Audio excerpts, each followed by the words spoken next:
To solve a polynomial equation using the zero product property, you might have to factor the polynomial using the GCF, the greatest common factor.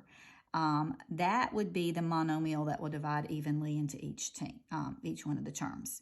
So out of the 4x to the fourth and the 24x cubed, I can factor a 4. Just check. If the smaller number goes into the larger number, that will be your GCF as far as numbers go. And then as far as x's, we got 4x's here and 3x's here. I would only be able to pull out 3 of the x's. I could factor out 3 of the x's. You couldn't take 4x's out of this one, so you can get the smallest exponent for those. So my GCF would be 4x cubed. Now, right beside it, in parentheses, right beside it, draw a set of parentheses.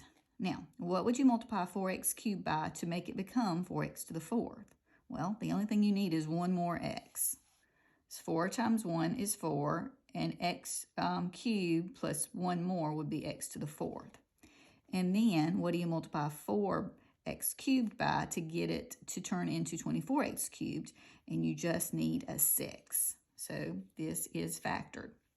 On this one, 8 does go into 24, and I have one y. The smallest number of y's is the 1, so I can factor out the GCF of 8y.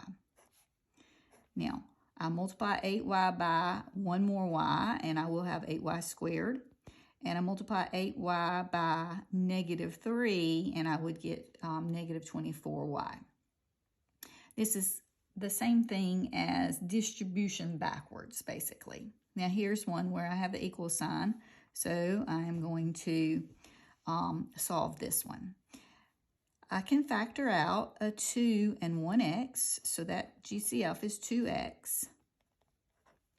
2x times one more x will become 2x squared, and 2x plus 4 would become 8x when I multiply these together if I did the distribution.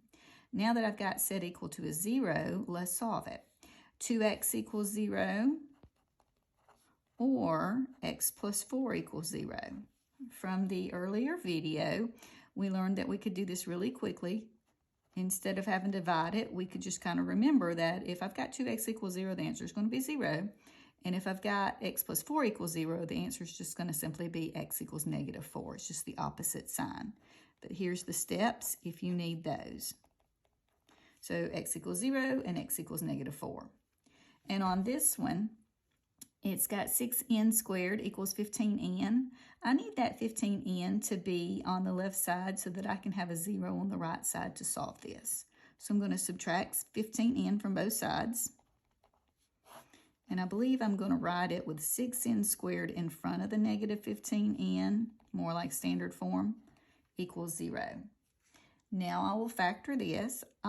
6 doesn't go into 15, so I need to think about the biggest number that will go into both of these, and that would be 3. So I can factor out a 3 and just one of the n's. So I have 3n times what equals 6n squared?